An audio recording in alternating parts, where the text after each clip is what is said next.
আমি তো আরো বলি যে হ্যাঁ আমি গেটিং ওল্ড, আমার বয়স হচ্ছে, এবং আমি এটা নিয়ে বলি, ডিরেক্ট বলি যে আমি একটু ওয়েট গেইন করছি যাতে একটু ম্যাচিওর লাগে। আমি আমি অনেক সময় অনেক মানুষ মিলাতে পারে না, সাডেন হুট করে আপনি মোটা হয়ে গেছেন।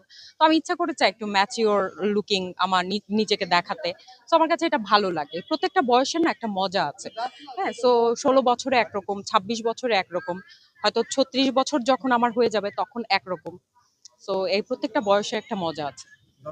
আমাকে কেউ ট্রল করে না, বিকজ আমি আসলে ওভাবে ট্রল করে না, যেটা হ্যাঁ ওই কিছু হয়তোবা আমার লোকজন আসেন চেম্বারে ওগুলা নিয়ে হয়তোবা অনেকে বলেন, বাট আসলে ওভাবে কি ট্রলের শিকার আমাকে হতে হয়েছে আই ডোন্ট নো, আমার চোখে পড়েনি।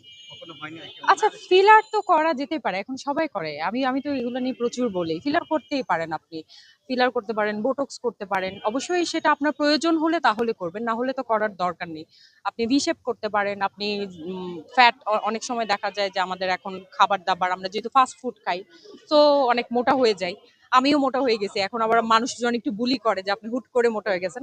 তো একটু শুকানো ইজি, এমন না যে খুব একটা করছেন। সৌন্দর্যটা আসলে প্রত্যেকটা মানুষ এখন ফিটফাট পরিপাটি থাকতে চায়। এই ফিলার বোটক্স করলে যেটা হয় যে অনেক সময় মেকআপ করার প্রয়োজন হয় না। হ্যাঁ, বা অ্যাসথেটিক ট্রিটমেন্ট গুলো নিলে যেটা হয় যে হ্যাঁ, আপনার দাগ আছে বা কোনো কিছু, ওইটা আসলে মেকআপের উপরে যে আমাদের ডিপেন্ডেন্সি। আমি আজকে ইনফ্যাক্ট ভাবছিলাম অনেকদিন পরে একটু মেকআপ করেছি, আসলে মেকআপ ছাড়াও নিজেকে যাতে সুন্দর লাগে সেজন্য কিন্তু অ্যাসথেটিক ট্রিটমেন্ট গুলো করা যেতে পারে।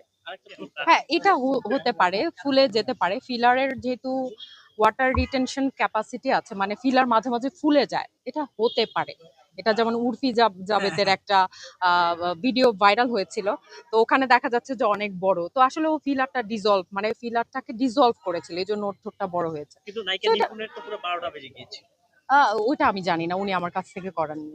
এটা কেন হয়? হ্যাঁ, ফিলার ফুলতে পারে, এটা নিয়ে ভয় পাওয়ার কিছু নাই। ঠিক আছে? এটা দিয়ে কোনো প্রবলেম বা সমস্যা হবে বা পরবর্তীতে গিয়ে ঝামেলা হবে, ক্যান্সার হয়ে যাবে, এগুলো একদমই মিথ। এগুলো একদমই সত্যি কথা না যে বোটক্স ফিলার করলে, প্লাস্টিক সার্জারি করলে মানুষজন হয়তো মানে ক্ষতি হয়ে যায় মানুষের বা পরবর্তীতে কোনো রোগ হয়, এরকম কিছু না।